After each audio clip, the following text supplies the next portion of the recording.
E aí galera, beleza? Aqui é o professor Fernando no canal História Fácil.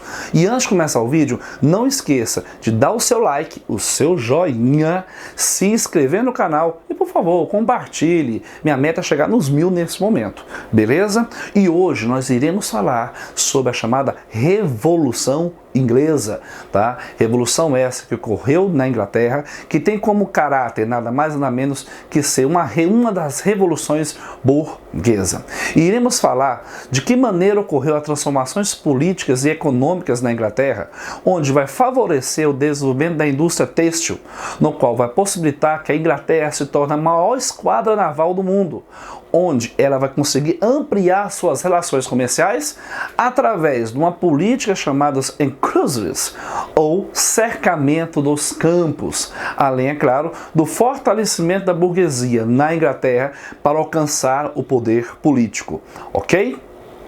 Contudo, para poder falar da Revolução Inglesa, eu gostaria que você percebesse um ponto importante. Todo o processo, e isso é fácil de entender, todo o processo da Revolução Inglesa ocorre por uma questão simples: disputa de poder. Ou seja, disputa de poder com quem? Disputa de poder entre o rei e o parlamento. Rei esse que nesse momento, desde o reinado de Henrique VIII e com a sua filha posteriormente Elizabeth, detém o poder centralizado, o poder político absolutista, beleza? Além disso, percebemos que, além dessa questão do poder absolutista, a Inglaterra se faz envolver no contexto das reformas religiosas, das chamadas reformas protestantes. Beleza? Então, nesse sentido, só observa-se que essa Inglaterra vai ser dividida na sua sociedade. De que maneira vai ser dividida a sociedade inglesa?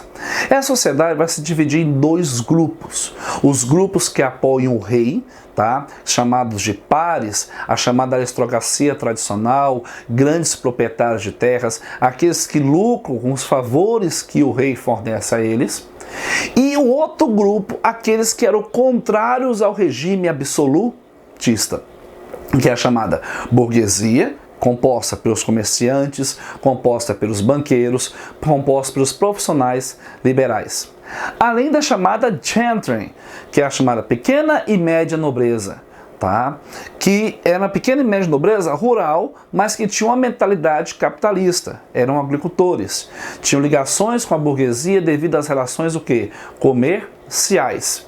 Além desses, os chamados yeomen, que eram chamados de granjeiros, pequenos proprietários, lavadores e arrendatários, que buscavam mudanças sociais. Além, é claro, dos camponeses, que através do processo feito dos cercamentos, estão desterrados da sua terra. Vamos abrir um parêntese. O que é os cercamentos?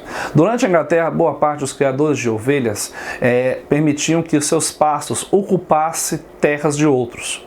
Só que aí, para poder resolver a situação, o rei ordena fazer o quê? A política dos enclosures, que é cercar as terras e expulsar os camponeses das mesmas, no qual, ao fazer o cercamento, estará colocando ovelhas para poder fazer o cultivo, quando doido, vou cultivar a ovelha, isso é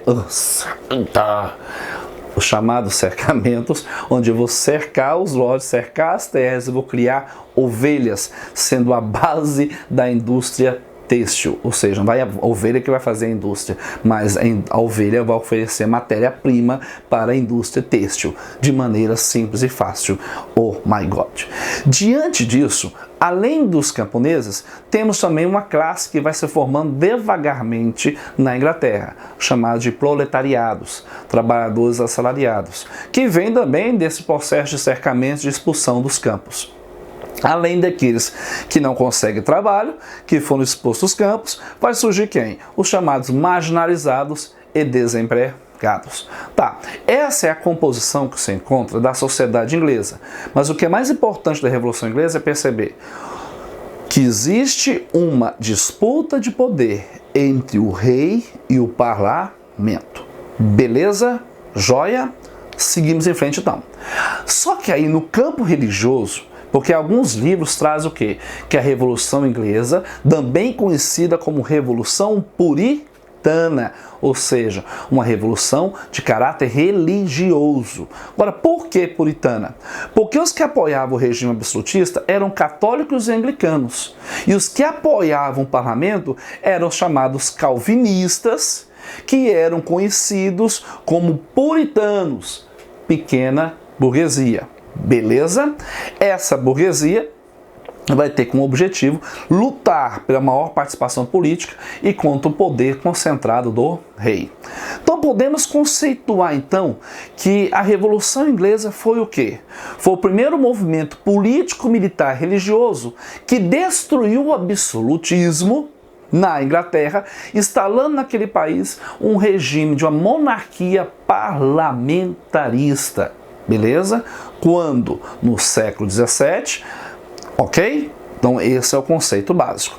Mas vamos entender como é que aconteceu isso. A parada é a seguinte, meu querido. Quando ocorre a Revolução Inglesa, ocorre devido aos atritos entre o rei, especialmente os reis da dinastia dos Stuarts, tá? Contra o parlamento. O primeiro a entrar em choque com o parlamento é a figura de Jaime I. Pô, Jaiminho.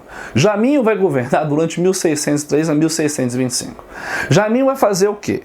Ele vai ter o apoio dos senhores feudais, apoio da igreja anglicana e da alta burguesia. Mas peraí, a burguesia não era a favor dele? Era. Mas lembra-se, a burguesia tem o interesse de apoiar sempre o lado que está ganhando para beneficiar os seus interesses. Se tem alguma coincidência de alguma história que você já conheceu, é mera coincidência histórica, ok? Contudo, sabemos que quem apoiava o parlamento durante o reinado de Jaime I era nada mais nada menos que a pequena e média burguesia, a gentry e os puritanos calvinistas ingleses. Só que aí Jaime, ele começa a fazer o quê? Se ele tinha o apoio da igreja anglicana, ele começa a perseguir politicamente e religiosamente os católicos e puritanos. E ao perseguir, ele possibilita o quê? Ele começa a tomar decisões desagradando o parlamento, que é o aumento de impostos. E é claro, grande maioria dos membros do parlamento, nesse momento do reinado de Jaime I, fazem parte desse grupo de oposição a ele. Qual que é a medida centralizadora que Jaime faz? Fecha o parlamento, tranca o parlamento. Só que Jaime deixa de reinar, adoece, foi, sobe ao trono quem? Carlos I. Carlos I, onipresente, poder centralizado, poder nas suas mãos, vai governar de 1625 a 1659, vai ser um cara muito sacana. Porque o parlamento, ele é reassumido para poder ocorrer a sua coroação. Então o parlamento acaba sendo convocado, acaba sendo trazido novamente. Só que Carlos, ele é tão sacana que ele acaba aceitando um documento que o parlamento lhe pede para assinar, a chamado Bill of Rights, petição de direitos. Onde, ao assinar a petição de direitos, o rei fala assim, beleza, eu concordo com vocês, eu vou assinar, eu vou seguir essa ideia. Só que aí, o que o rei faz? Fecha o parlamento. Além disso, de caráter autoritário e absolutista, o rei Carlos I tenta impor o anglicanismo na região da Escócia, onde vai estourar uma revolta popular contra ele, possibilitando então a formação de uma guerra civil. Começa a ocorrer uma guerra civil na Inglaterra. E nós já sabemos, né? Toda guerra civil que acontece, todo conflito que acontece, começa a se ter desgaste. E a população mais pobre sempre sai prejudicada. Então, além disso, essa guerra civil, nós vamos ter um conflito interno na Inglaterra, no processo da Revolução Inglesa, que poderíamos chamar como primeira fase da Revolução Inglesa, que é a chamada Guerra Civil. Essa guerra civil, ela vai ser nada mais nada menos que uma guerra entre os anglicanos, monarquias chamadas de cavaleiros, que apoiavam o rei, versus puritanos, contrários ao poder do rei, que representavam o parlamento, que era o chamado de cabeças redondas. Por que cabeças redondas? Alguns dizem porque eles não usavam peruca, que era título de nobreza. Só sei do seguinte, a porrada vai comer, a briga vai ocorrer, a guerra vai ter, e nesse resultado, os puritanos vencem, e o seu líder, Oliver Cromwell vai prender o rei, que tentou fugir, alegando que ele é traidor da Inglaterra. E aí nós temos o primeiro rei, tá, que vai ser decapitado. Ou seja, Carlos I irá perder a sua cabeça. Começa então a segunda fase da Revolução Inglesa, a chamada República de Cromwell. E aqui o objetivo é falar que a história é fácil. Com a República de Cromwell, que vai de 1649 a 1660, Cromwell vai impor o que nós chamamos de uma ditadura pró-burguesia, no qual caracteriza a ditadura pró-burguesia puritana, não vamos esquecer disso, puritana, ok? Onde ele tinha um exército na mão, gente. Olha só com o Oliver também e o poder transforma as pessoas. Ele tinha um exército na mão, Oliver Cromwell. Ele tinha um apoio da grande massa de pessoas marginalizadas, que também desejavam o quê? Melhoria social. Quando ele sobe no poder, com o apoio da gente, dos homens, tá? Especialmente a alta burguesia, ele esquece outra camada social de marginalizados, que eram os chamados niveladores e diggers, conhecidos como os levelers, niveladores, e os diggers, os chamados escavadores.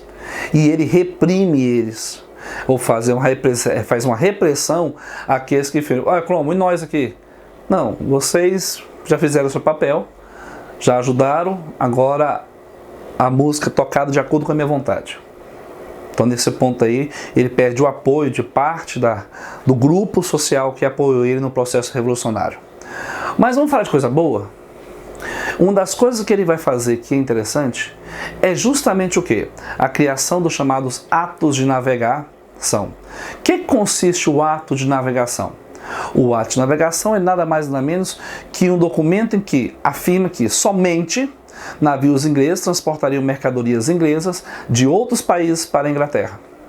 Em caso de venda para a Inglaterra de só navios de outro país ou de origem, caso ocorresse um outro navio transportando produto para a Inglaterra, o que ele faria? Teria o direito de saquear ou afundar aquele navio. Nesse processo, conto para vocês. Oliver faz com que a Inglaterra se torne toda poderosa, armada, tá? Derrotando todos os seus inimigos no mar e fazendo a Inglaterra se tornar a mais forte de tantas. Teremos outra aula a falar sobre as conquistas marítimas da Inglaterra nesse contexto.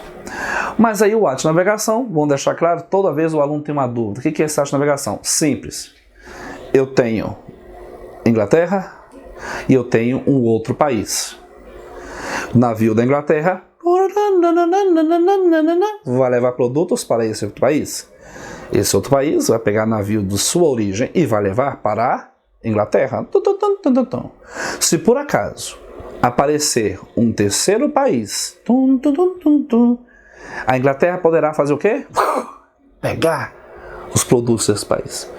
Ou seja, nesse momento que a Inglaterra pode saquear e tomar outros navios que não estão transportando produtos a favor da Inglaterra, ela está criando nada mais nada menos que uma acumulação primitiva de capital. Contudo, a Inglaterra, Cromwell consegue vencer uma batalha contra quem? Contra a Holanda, em 1652 e 1654, onde faz com a Inglaterra criar o título de supremacia naval. Nesse sentido, a Inglaterra começa a ocorrer o desenvolvimento da sua marinha e se torna toda fodástica do mundo, beleza? Além desse sentido, meus crianças, eu tenho então que Cromwell sobe no salto, se acha um maioral, subir no salto, e ao subir no salto, Cromwell então se nomeia Lorde Protetor da Inglaterra, criando então uma ditadura propriamente dita. Só que nem tudo é lindo, né? Passa-se os anos, né? 1658, Oliver Cromwell morre. Que se ele é ditador perpétuo, protetor perpétuo da Inglaterra, quem vai assumir o poder? O seu filho, Ricardo Cromwell. E aí Ricardo Cromwell assumiu o poder, ele não tem habilidade nem carisma. Vamos falar o seguinte, ele era um bundão. Resultado, vai enfrentar uma nova guerra civil, tá? Com apoio daqueles que eram favoráveis à nobreza e à centralização, e vai tirar ele do poder. recolocando os monarquistas no poder, restaurando a dinastia dos Stuarts, trazendo então a figura de Carlos II, que vai governar de 1660 a 1685. Carlos II, anglicano, pró-católico, vai buscar se aproximar da França, tá? Vai bater de frente com o parlamento a partir do momento que o parlamento cria a figura do habeas corpus e exclui católicos de cargos. Ele fica irado, Carlos. O que ele faz? O que é novidade na Inglaterra? Fechar o parlamento. Carlos faz isso. Fecha o parlamento em 1683. Só que aí, em 1683, Carlos adoece, morre, sobe quem? Jaime II. A originalidade de nomes na Inglaterra é muito massa. Então, Jaime II, católico, tenta restabelecer o absolutismo na Inglaterra com o apoio de Luís XIV. Nesse meio termo, Jaime I tem uma filha chamada Maria Stuart. E aí, ele, tendo essa filha, ele acaba casando ela com Guilherme de Orange, da Holanda. Só que Guilherme de Orange recebe uma comitiva, uma galera do parlamento, que já está se organizando para derrubar o poder de Jaime II, e oferece para ele a questão: Jaime, é seu sogro, Guilherme. Guilherme, assina um documento com a gente que, em troca, você vai deixar nós, o parlamento, livre e manter o anglicanismo, você será rei, será sustentado, terá o título de rei da Inglaterra, e nós iremos governar. Você concorda? Guilherme de Orange não é tão bobo, né? De acordo com as leis, ele seria o herdeiro próximo do trono se caso o sogro morresse. Maria Stuart é a filha dele. Diante disso, ocorre a última etapa da Revolução Inglesa, a chamada Revolução Gloriosa, de 1688, que alguns livros didáticos do Fundamental alegam é a revolução que não teve derramamento de sangue. E aí, muito bem, que não teve derramamento de sangue. Essa Revolução Burguesa, propriamente dita, ela termina em 1602, quando Guilherme, então, acata a opinião do parlamento e assina a Declaração dos Direitos. O parlamento, nesse momento, decidia sobre os impostos, a garantia da propriedade privada, as liberdades individuais e dividir o poder com o rei. Estabelece o fim do absolutismo da Inglaterra e se cria a primeira monarquia parlamentar da história, onde o rei reina, mas não governa. Tá? E começa a se implantar os princípios do liberalismo. Galera, só para não esquecer, qual seria o pensador iluminista que vai favorecer todo esse processo na Inglaterra? Isso, a figura de John Locke. John Locke vai sugerir essa ideia de um governo onde os poderes são limitados, tá? E a ideia de uma monarquia parlamentarista. Bem, galera, se você gostou da aula de hoje, essa breve aula sobre a história da Inglaterra, sobre a Revolução Inglesa, sobre a Revolução Gloriosa, dá o seu like, deixe seus comentários, eu aceito sugestões de aulas, tá bom? E logo nós vamos estar soltando aí para a galera aulas de História de Goiás, beleza? Por mais, um abraço, fica em paz, até a próxima aula. Fui! Aqui é História Fácil com o professor Fernando. Abraço!